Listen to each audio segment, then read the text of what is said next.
नमस्कार, India news Madhya Pradesh Chhattisgarh देख रहे हैं आप और आपके साथ मैं हूं मोनिका जायसवाल। अपनी इस खास पेशकश में हम बात करेंगे रूस और यूक्रेन के बीच बढ़ते तनाव की। रूस और यूक्रेन दोनों देशों के बीच तनातनी लगातार जारी है, जिससे दुनिया की चिंता अब बढ़ चुकी है। यूक्रेन में रह रहे रूसी समर्थित अलगाववादियों ने पिछले 24 घंटे में पूर्वी यूक्रेन में गोलाबारी की। इस दौरान एक यूक्रेनी सैनिक के मारे जाने और 6 सैनिकों के घायल होने की सूचना है। रूस ने यूक्रेन के लुहांस्क और डोनेस्टक को आजाद देश घोषित कर दिया और यहां सेना को तैनात किया गया है। इसके बाद इस इलाके में झड़प और तेज हो चली है। सेना ने अपने फेसबुक पेज पर कहा कि अलगाववादियों ने गोलियां चलाई और रॉकेट दागे। पिछले 24 घंटों में गोलीबारी की 96 घटना दर्ज की गई। वहीं यूक्रेन संकट के बीच अब दुनिया के बड़े देशों ने रूस को रोकने के लिए कोशिशें तेज कर दी है। पिछले 24 घंटे में America, Britain, Canada, Japan, Australia और जर्मनी ने रूस पर प्रतिबंध का ऐलान कर दिया है। यूक्रेन के 2 प्रांत लुहांस्क और डोनेस्टक पर पाबंदियां लगाई गई है। इन्हें रूस ने बुधवार सुबह अलग देश के तौर पर मान्यता दी थी। ऐसे में कई भारतीय नागरिक रूस में फंसे हुए हैं। हालांकि भारत सरकार ने उन्हें लाने के प्रयास तेज कर दिए हैं। लगातार यूक्रेन में पढ़ाई कर रहे छात्रों को सरकार ने लाने की कोशिशें तेज कर दी है। बीती रात यूक्रेन में फंसे कई छात्र भारत लौटे हैं, जिनसे खास बातचीत की हमारे संवाददाता राहुल गौतम ने। और अब आप ये सोच रहे होंगे कि रूस और यूक्रेन के बीच विवाद हो रहा है। दोनों देशों में विश्व युद्ध जैसी स्थिति निर्मित हो रही है।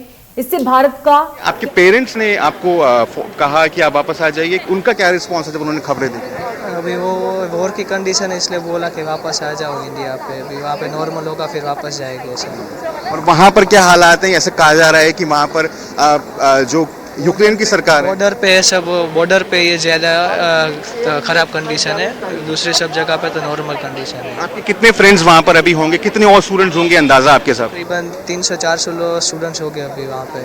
वो भी सब फ्लाइट करके आ रहे हैं यहाँ पे। इंडियन गवर्नमेंट ने जो इंतजाम किए हैं इवैक्यूएशन का, रेस्क्यू का, उससे आप खुश हैं या आपको लगता है कि और करने चाहिए थे ताकि जल्द से जल्द लोगों को निकाला जाए? उनका रेट भी इतना ज़्यादा रखा है उन्होंने, जो फ्लाइट्स जो सब रख रहे हैं उसका भी रेट भी ज़्यादा रखा है। उसको कम रखना चाहिए तो सब वापस जल्दी से आ सके, क्योंकि सब एफोर्ड नहीं कर सकते। इसलिए फ्लाइट्स आपको लगता है कि थोड़ा सा उस पर रियायत होनी चाहिए? उसका 25,000 से 30,000 में हो जाता है, उसका भी 57,000-60,000 हो गया उसका रेट। हमारा साइड तो सब बढ़िया है, हमारा साइड बढ़िया है। हम काफी दूर रहते थे बॉर्डर से, 1000 किलोमीटर दूर है हमारा सिटी। कितने बच्चे आप लोगों के साथ? हम तो अभी 6 आए हैं, लेकिन काफी थोड़े थोड़े करके निकल रहे हैं वहाँ से।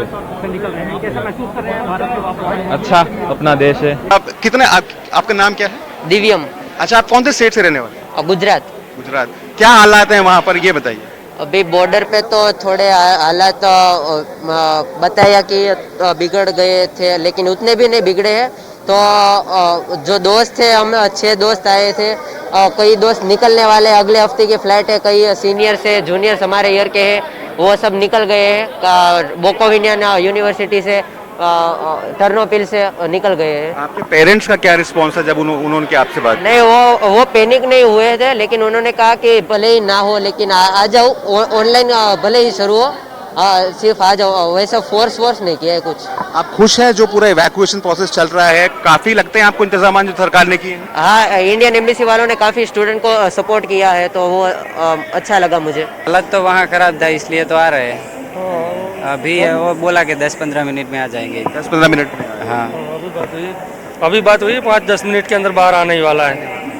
आप गवर्नमेंट ने जो पूरा का पूरा इवैक्यूएशन का जो प्रोग्राम किया है, 22 तारीख को, 24 तारीख को, 26 तारीख को प्लेन से भारतीय को वापस लाया जाएगा, आप लगता है कि काफी है ये इंतजाम? हाँ, वो तो काफी है, लग रहा है, तो इसलिए बोल रहे हैं। और अभी उसका किराया भी ज़्यादा बढ़ा ही दिया है, क्योंकि जो 25-27 हज़ार में जो आ रही थी फ्लाइट, अभी उसका वो 65-70 हज़ार लगने लगा है वही किराया। आप ये कह रहे हैं कि थोड़ा उसको कम किया जाए? हाँ, कम किया जाना चाहिए। आखिरी बारी अभी मैं देखा आप फोन कर रहे थे, रिंग हो रहा है, इसका मतलब वो लैंड कर चुके हैं? हाँ, फोन बज रहा है, बट फोन उठाया नहीं अभी। हाँ, आपको लगता है कि फॉर्मेलिटीज है कोविड की, शायद वो उनको जो भी फॉर्मेलिटीज हैं, 1-आधा घंटा तो वैसे भी लग जाता था। आपने कब फैसला किया कि आप बच्चे को वापस बुला लेंगे? जब आया था न्यूज़ भी, अब 3 प्लेन 22 तारीख को 24 को लगाए हैं, तो मैंने अब आप ये सोच रहे होंगे कि Immediate- रूस और यूक्रेन के बीच विवाद हो रहा है, दोनों देशों में विश्व युद्ध जैसी स्थिति निर्मित हो चुकी है, इससे भारत का क्या कुछ लेना देना है। तो चलिए ग्राफिक के जरिए हम आपको बताते हैं कि भारत पर इसका क्या कुछ असर पड़ेगा, शेयर बाजार पर इसका असर पड़ेगा और इसी के साथ आपको बता दें कि अर्थव्यवस्था पर भी इसका असर देखने को मिलेगा। क्रूड ऑयल की कीमतों में इजाफा हो सकता है और इसी के साथ भारतीय रुपयों में भी गिरावट देखने को मिल सकती है। साथ ही सोना और महंगा हो सकता है। तो रूस और यूक्रेन टकराव का भारत पर असर पड़ेगा। भारत का रूस और यूक्रेन के बीच अगर तनाव बढ़ता है तो शेयर बाजार में इसका खास तौर पर असर पड़ेगा, जो कि देखने को भी मिला था। ऑयल की कीमतों में भी इजाफा देखने को मिलेगा और इसी के साथ भारतीय रुपये में गिरावट भी देखने को मिलेगी। आपको बता दें कि जिस तरीके से सोना महंगा हो सकता है, ये तमाम चीजें जो कि इफेक्ट करेंगी भारत को और इसी के साथ आपको बता दें कि किस तरीके से भारत पर इसका असर देखने को मिलेगा, हमारी अर्थव्यवस्था पर भी असर देखने को मिलेगा, महंगाई भी बढ़ सकती है। और ये दोनों ही देश, रूस और यूक्रेन, भारत के पड़ोसी देश हैं, इसलिए भारत नहीं चाहता कि फिलहाल वो दोनों से किसी भी तरह के मतभेद करे। लेकिन जो स्थिति देखने को मिल रही है उसमें ये बहुत जरूरी हो जाएगा आने वाले समय में कि भारत भी अपना रुख स्पष्ट कर दे।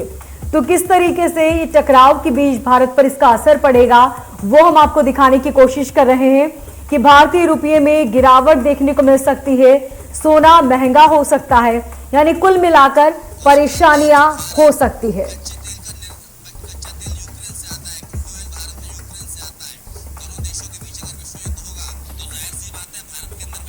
आपको बता दें कि रूस से ही क्रूड ऑयल आता है और इसी के साथ ही हम बहुत से ऐसे कच्चे सामान हैं जिसका आयात और निर्यात करते हैं। ऐसे में यदि टकराव होता है तो जाहिर सी बात है कि महंगाई बढ़ेगी और साथ ही वो चीजें जो हम आयात करते हैं वो चीजें महंगी हो जाएंगी और संकट गहराता जाएगा। तो ये बड़ी परेशानी भारत के लिए हो सकती है।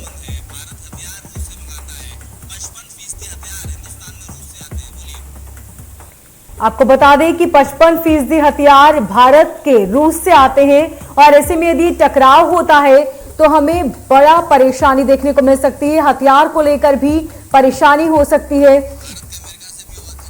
और आपको बता दें कि रूस और यूक्रेन दोनों ही हमारे पड़ोसी देश हैं, लिहाजा भारत एक ऐसी स्थिति में फिलहाल नहीं आना चाहता जिससे दोनों सहयोगी आपस में टकराएं। ये दोनों हमारे सहयोगी देश हैं और अगर ऐसा हुआ तो भारत को किसी एक पाले में जाना होगा।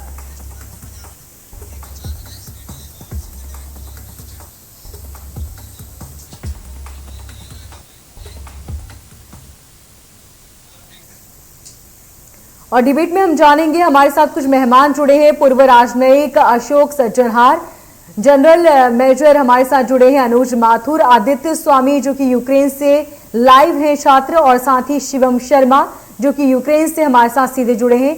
सबसे पहले आप सभी मेहमानों का बहुत शुक्रिया हमारे साथ यहाँ पर समय देने के लिए।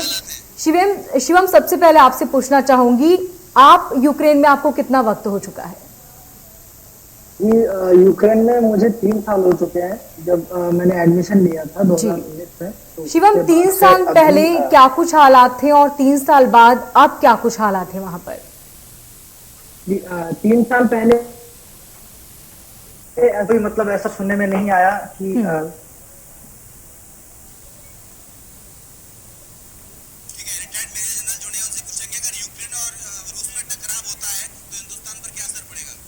और रिटायर्ड मेजर जनरल अनुज माथुर जी हमारे साथ जुड़े हैं। अनुज जी, सबसे पहले जानना चाहेंगे कि जो ये टकराव हुआ यदि रूस और यूक्रेन के बीच, तो भारत पर इसका कितना असर देखने को मिलेगा? देखिए, रूस भारत का एक बहुत पुराना और बहुत विश्वसनीय मित्र है। भारत का मित्र राष्ट्र है रूस, और यूक्रेन पहले तो भारत सोवियत यूनियन का ही हिस्सा था और यूक्रेन के साथ भी भारतवर्ष के संबंध बहुत अच्छे हैं। जो टकराव की परिस्थिति यूक्रेन और रूस के बीच में अभी नजर आ रही है, उसके कई कारण हैं। मैं उन कारणों में अभी ज्यादा समय वेस्ट नहीं करूंगा क्योंकि आपका प्रश्न बिल्कुल साफ है कि भारत पर क्या असर होगा। लेकिन दो चीजें मैं आपको बताना चाहता हूं। एक मैं एक पुरानी 19वीं शताब्दी की एक घटना बताना चाहता हूं, जबकि रशियन ब्लॉक और यूके ये दोनों बहुत बड़ी शक्तियां हुआ करती थी और ये दोनों शक्तियां एक दूसरे को अपना अपना ताकत का प्रदर्शन करके और सी सौ तरीके से वो अपना काम चलाती थी और इसको एक ग्रेट गेम कहते थे या टूर्नामेंट ऑफ शैडोज कहते थे। तो मेरा ये मानना है कि जो अभी रूस और यूक्रेन में हो रहा है वो एक शैडो बॉक्सिंग या टूर्नामेंट ऑफ शैडोज हो रहा है और इसमें ये युद्ध में परिवर्तित होना मुझे लगता नहीं कि होगा, लेकिन दोनों पक्ष अपनी ताकत का परिचय दे रहे हैं। क्यों रूस यूं कर रहा है? क्योंकि सोवियत यूनियन के विघटन के पश्चात 1991 में रूस बहुत छोटा रूस की शक्ति घट गई और हालांकि नाटो ने, अमेरिका ने ये प्रॉमिस किया था कि वो लोग अपने नाटो को ईस्टर्न की तरफ नहीं बढ़ाएंगे, बावजूद उसके नाटो ने लगातार अपना एक्सपेंशन चालू रखा और वो काफी आगे तक, पोलैंड, सर्बिया बहुत आगे तक आ गए। अब रूस के लिए ये बहुत जरूरी हो गया है कि जहां तक हो गया है वो ठीक है, उन्होंने एक लक्ष्मण रेखा खींच दी है कि इसके आगे आप नाटो का एक्सपेंशन ईस्टवर्ड नहीं करेंगे। तो सबसे पहला रूस की रिक्वायरमेंट है कि नाटो का एक्सपेंशन ना हो, यूक्रेन किसी कीमत पे नाटो के साथ ना जाए। दूसरा जो मैं आपको इंसिडेंट बताना चाह रहा था वो अक्टूबर 1982 का है, जब एक सिमिलर तरीका हुआ था, जब क्यूबन क्राइसिस में रशिया और अमेरिका में बहुत जबरदस्त तनाव हो गया था और रशिया ने क्यूबा में बहुत मिसाइल्स अपने डिप्लॉय कर दिए थे। वो भी एक शैडो बॉक्सिंग का वो था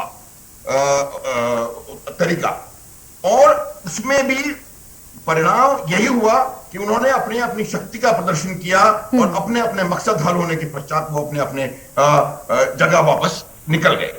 वही का वही यहां होने वाला है।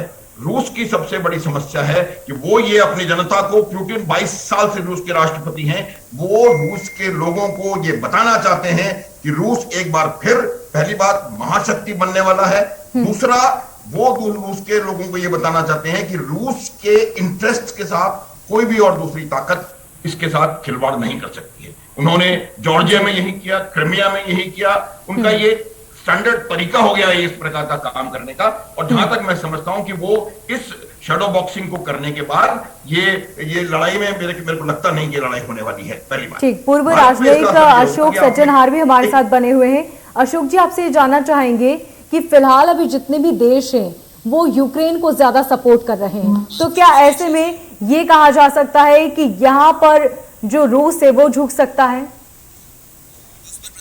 देखिए, आपका प्रश्न बहुत अच्छा है, परंतु जो आपने कहा है जो ज्यादा देश सपोर्ट कर रहे हैं यूक्रेन को, परंतु हमको ये सोचना होगा, ये देखना होगा जो किस प्रकार से सपोर्ट कर रहे हैं। क्योंकि सभी देशों ने कहा है, चाहे अमेरिका हो, उसने कहा हम अपने boots on the ground Ukraine में नहीं भेजेंगे, हम अपने सोल्जर्स को नहीं भेजेंगे।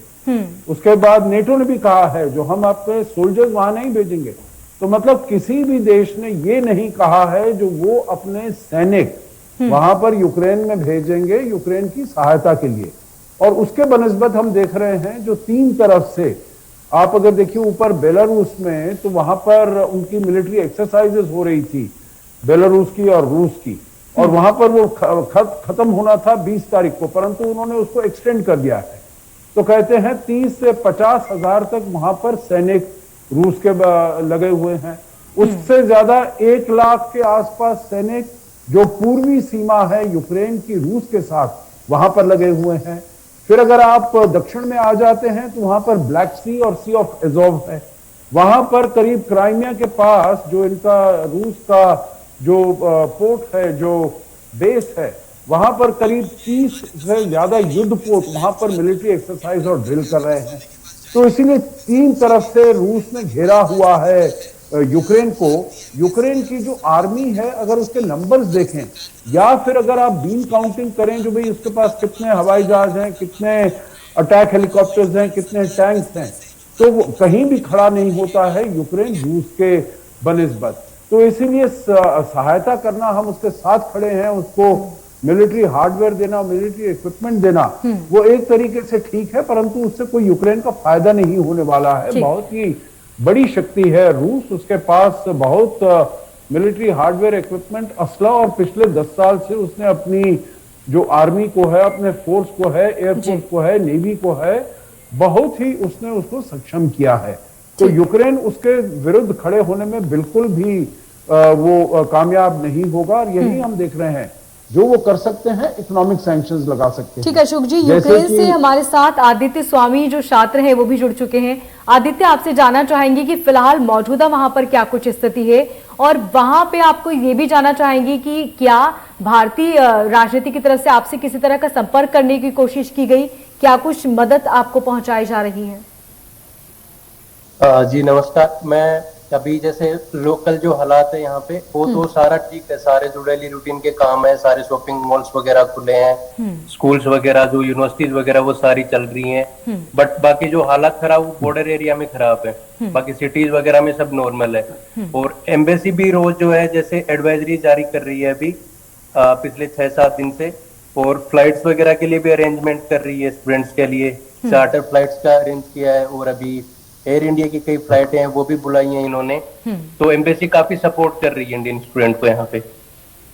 शिवम भी हमारे साथ जुड़े हैं यूक्रेन से। शिवम, सबसे पहले आपसे जानना चाहेंगे कि कई छात्र जो कि भारत लौट कर आए हैं, उनका ये भी कहना है कि टिकट का जो किराया है वो बहुत ज्यादा है, उसे कम करना चाहिए, इसको लेकर भी परेशानी है।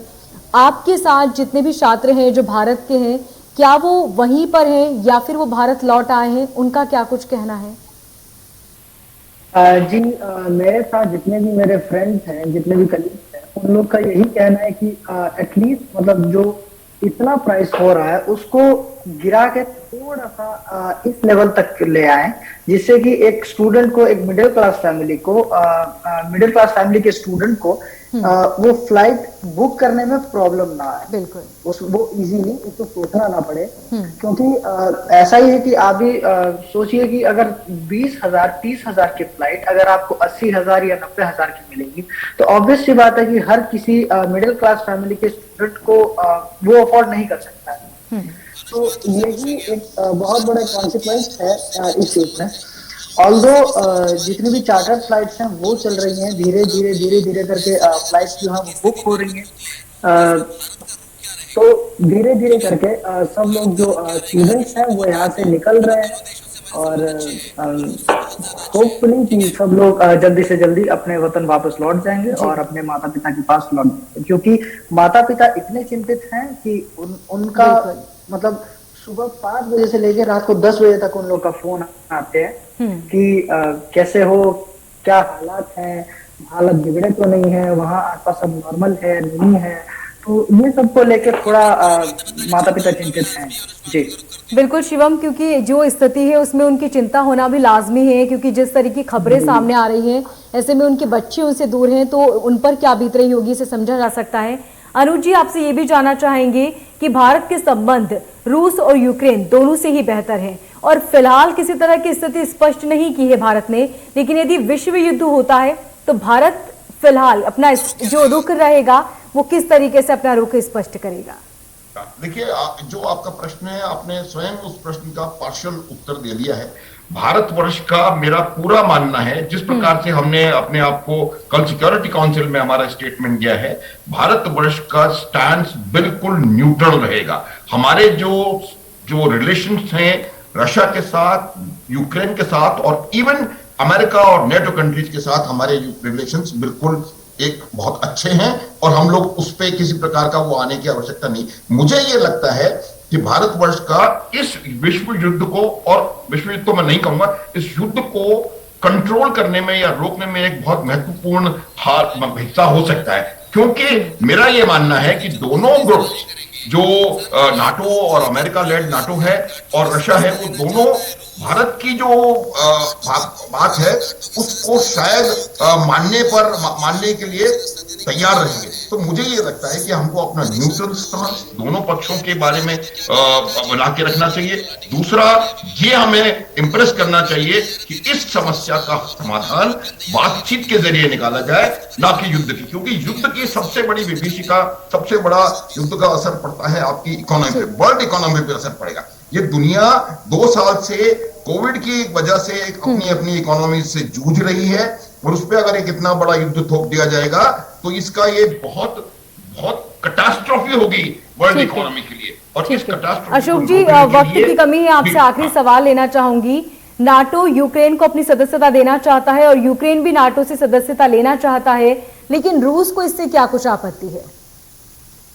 नहीं, रूस ये कहता है जो अगर नेटो की सदस्यता मिल जाती है यूक्रेन में, तो यूक्रेन के जो नेटो के फोर्सेस हैं, अगर यूक्रेन उसमें नेटो में शामिल हो जाता है, तो नेटो के जो फोर्सेस हैं, मिसाइल सिस्टम्स हैं, हार्डवेयर है, वो सब उसकी सीमा तक आ जाएगा और वो उसकी जो सिक्योरिटी है, उसकी सुरक्षा को वो बहुत ज्यादा कॉम्प्रोमाइज कर देगा, उसके ऊपर बहुत बुरा असर पड़ेगा, बहुत बुरा आघात होगा।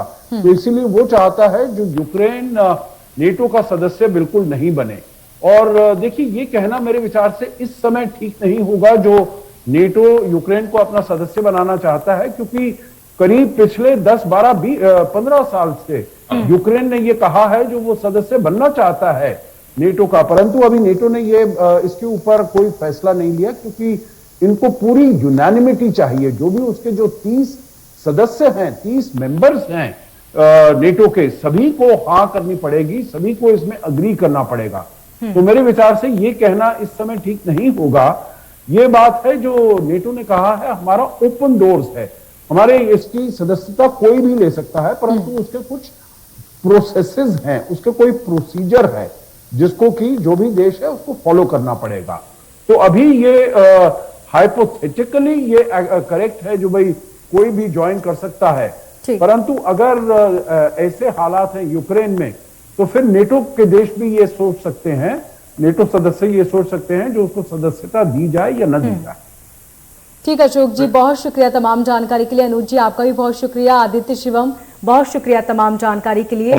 और फिलहाल भारत ने अपना रुख स्पष्ट नहीं किया है, लेकिन जो स्थिति बन रही है उससे रुख स्पष्ट करना होगा, और साथ ही भारत के जो छात्र हैं जो रूस और यूक्रेन में हैं, उन्हें वहां से लेकर आना भी सरकार के लिए बहुत बड़ी चुनौती है। फिलहाल इस बुलेटिन में इतना ही। देखते रहिए इंडिया न्यूज।